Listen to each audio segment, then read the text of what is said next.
Comparison एक ऐसी चीज है जो हर जगह होता है और बात करें क्रिकेट की तो यहाँ तो हर कदम पर कंपैरिजन होता है, चाहे सचिन तेंदुलकर और विराट कोहली का हो या रोहित शर्मा और अभिषेक शर्मा का और अब ऋषभ पंत और MS धोनी का। इंग्लैंड के खिलाफ जब फर्स्ट टेस्ट में ऋषभ पंत ने दोनों इनिंग्स में सेंचुरी लगा दी तो लोग ये बोलने लगे कि ऋषभ पंत टेस्ट क्रिकेट के बेस्ट विकेट कीपर बैट्समैन है। वहीं टारगेट किया गया MS धोनी को ये बोलकर कि उनकी सेना कंट्रीज में एक भी सेंचुरी नहीं है और ऋषभ पंत ऑलरेडी 6 सेंचुरीज लगा चुके हैं। ये सब देखकर ही मेरे को लगा क्या ये एक फेयर कंपैरिजन है भी या नहीं। अगर ये एक फेयर कंपैरिजन है तो इनमें से बेस्ट कौन है, तो फिर चलिए थोड़ा अच्छे से बात करते हैं। साल था 2018 जहाँ इंडिया टीम इंग्लैंड टूर पे थी और वहाँ पे टेस्ट सीरीज ऑलरेडी हार चुकी थी और ओवल में खेला जा रहा था सीरीज का आखिरी टेस्ट मैच और दूसरी इनिंग में बैटिंग करने आए 20 साल के ऋषभ पंत और उन्होंने कुछ ऐसा किया जो बड़े बड़े प्लेयर भी नहीं कर सकते।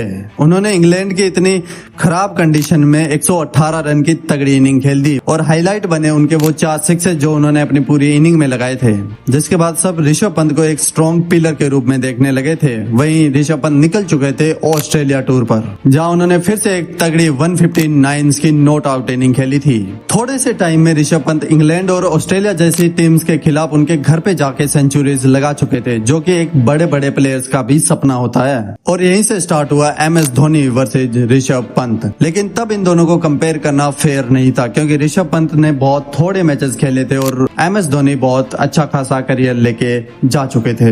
लेकिन तभी 2021 में जब इंडिया ऑस्ट्रेलिया खेलने जाती है तो सीरीज 1-1 से इक्वल हो जाती है और सीरीज का आखिरी मैच होता है गाबा टेस्ट और जो सीरीज डिसाइडर भी होता है, जहां पे ऋषभ पंत ने एक 89 की तगड़ी इनिंग खेली जिसकी वजह से इंडिया वो मैच जीत पाई और हमें सुनने को मिला गाबा का घमंड, जीत गई है मुकाबला भारत। वहीं इसके बाद आता है साउथ अफ्रीका टूर जहां पे ये पूरी इंडिया टीम स्ट्रगल कर रही होती है, लेकिन वहां पे सिर्फ एक प्लेयर होता है जो फाइट कर रहा होता है जिसका नाम था ऋषभ पंत, जहां पे हमें फिर से एक सेंचुरी देखने को मिलती है। उसके बाद में फिर से इंग्लैंड के में जाते हैं और वहां पे भी सेंचुरी ठोक के आ जाते हैं और इतनी तगड़ी तगड़ी नॉक्स के बाद में ऋषभ पंत को MS धोनी से टेस्ट क्रिकेट में ऊपर रखा जाने लगता है। वहीं 2022 वो टाइम होता है जब ऋषभ पंत अपने 3000 टेस्ट रन कंप्लीट करते हैं और इसी के साथ वो बन जाते हैं फास्टर 3000 रन बनाने वाले एशियन। वही एशियन जहां से आते हैं सचिन तेंदुलकर, राहुल द्रविड़ और कुमार संगकारा जैसे लेजेंड्स। इन जैसे लेजेंड्स के बीच में आकर टॉप करना एक बहुत बड़ी बात थी और खुद को और ऊपर तब ले जाते हैं जब इंग्लैंड के खिलाफ फर्स्ट टेस्ट यानी लीड्स टेस्ट की दोनों इनिंग्स में सेंचुरी लगा देते हैं और इसी के साथ ऋषभ पंत की टोटल 8 सेंचुरीज हो जाती है, जो कि किसी भी इंडियन विकेट कीपर के लिए हाईएस्ट है। ऋषभ पंत एक अमेजिंग विकेट कीपर बैट्समैन है, इसमें कोई भी डाउट नहीं है। लेकिन प्रॉब्लम तब शुरू हुई जब MS धोनी को ऋषभ पंत से कंपेयर करके ट्रोल करना स्टार्ट कर दिया।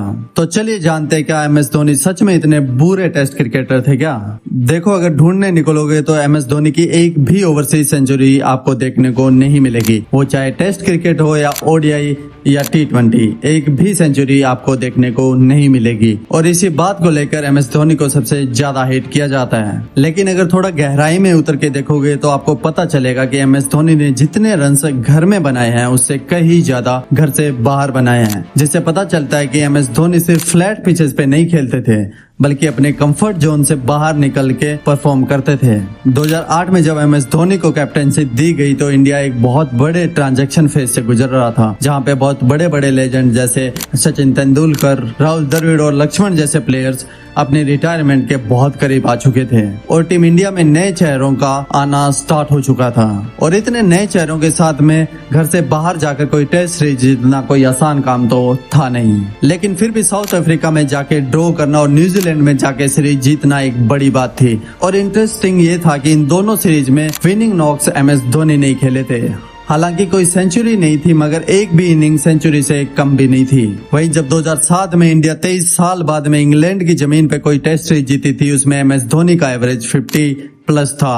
वहीं लॉर्ड्स में वो 93 की इनिंग्स कोई कैसे ही भूल सकता है। इसको सिर्फ बैड लक ही बोल सकते हैं कि एमएस धोनी की ग्रेटनेस कभी स्कोर बोर्ड पर शो ही नहीं हो पाई है। 2009 में साउथ अफ्रीका के सीरीज के बाद में इंडिया के बहुत से लेजेंड रिटायरमेंट के इतने करीब आ चुके थे कि उनकी परफॉर्मेंस बहुत ही लो हो चुकी थी, जिसकी वजह से इंग्लैंड के खिलाफ 4-0 वहीं ऑस्ट्रेलिया के खिलाफ भी 4-0 का सामना हमें करना पड़ा। और यही दोनों सीरीज धोनी हेटर्स को अच्छे से याद है, लेकिन शायद वो भूल गए 2013 में जब ऑस्ट्रेलिया इंडिया में खेलने आई तो उन्हें व्हाइट वॉश का सामना करना पड़ा था। रिवेंज के साथ साथ एमएस धोनी ने 224 रन की वो इनिंग खेली थी जो उस टाइम तक हाईएस्ट थी किसी भी इंडियन कैप्टन के लिए।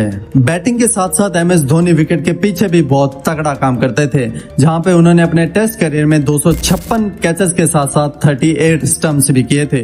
वहीं ऋषभ पंत अभी तक 154 कैचेस और 15 स्टंप कर चुके हैं। और एट द एंड सब इस पे एग्री करेंगे कि ऋषभ पंत बैटिंग के मामले में तो एमएस धोनी से बहुत आगे निकल चुके हैं, क्योंकि हर बार घर से बाहर जाकर सेंचुरी लगाना कोई तुक्का नहीं होता।